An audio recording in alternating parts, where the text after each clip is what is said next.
ఈ బడ్జెట్ సమావేశాల్లోని వక్ఫ్ సవరణ బిల్లును ప్రవేశపెడతారు. ఇదే విషయంపై ఆల్ పార్టీ మీటింగ్ క్లారిటీ ఇచ్చింది. దాంతోపాటు మరో 16 బిల్లులను సభలో ప్రవేశపెడతారు. ఫిబ్రవరి 1న ఆర్థిక మంత్రి నిర్మలా సీతారామన్ బడ్జెట్ ప్రవేశపెడతారు.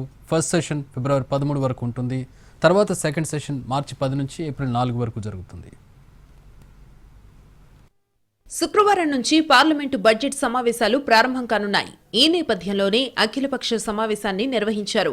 కేంద్ర రక్షణ మంత్రి రాజ్నాథ్ సింగ్ నేతృత్వంలో జరిగిన ఈ భేటీలో కేంద్ర మంత్రులు, పలు పార్టీల ఎంపీలు హాజరయ్యారు.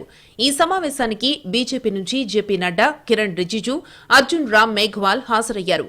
కాంగ్రెస్ నుంచి ఎంపీ జయరాం రమేష్, గౌరవ్ గగోయ్తో సహా ప్రతిపక్ష ఇండియా కూటమిలోని పార్టీలకు చెందిన పలువురు ఎంపీలు వచ్చారు. ఈ సందర్భంగా పార్లమెంట్లో ప్రవేశపెట్టే బిల్లుల జాబితాను కేంద్రం అఖిలపక్షానికి అందించింది. ఇందులో వక్ఫ్ సవరణ బిల్లు కూడా ఉంది. బడ్జెట్ సమావేశాల్లోనే వక్ఫ్ సవరణ బిల్లును పార్లమెంటుకు తీసుకురానున్నట్టు కేంద్రం తెలిపింది. దీంతో పాటు మొత్తం 16 బిల్లులను సభల్లో ప్రవేశపెట్టనున్నట్టు వెల్లడించింది. ఆ జాబితాను అఖిలపక్షం ముందు ఉంచింది. వక్ఫ్ చట్టంలో మార్పుల కోసం మొత్తంగా 44 మార్పులు సూచించగా 14 సవరణలను కమిటీ ఆమోదించింది. దానికి సంబంధించిన తుది నివేదికను సిద్ధం చేసి లోక్సభ స్పీకర్కు అందించింది.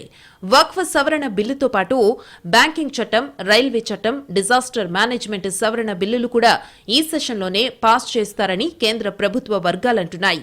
బడ్జెట్ సమావేశాల్లో ప్రవేశపెట్టే పలు బిల్లులు ప్రభుత్వ అజెండాపై అఖిలపక్ష నేతలకు వివరించింది కేంద్రం.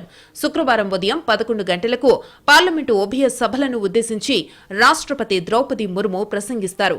ఫిబ్రవరి 1న లోక్సభలో ఆర్థిక శాఖ మంత్రి నిర్మలా సీతారామన్ బడ్జెట్ను ప్రవేశపెడతారు. ఈసారి పార్లమెంటు సమావేశాలు 2 విడతల్లో జరుగుతాయి. తొలి విడత జనవరి 31 నుంచి మొదలై ఫిబ్రవరి 13 వరకు జరుగుతుంది.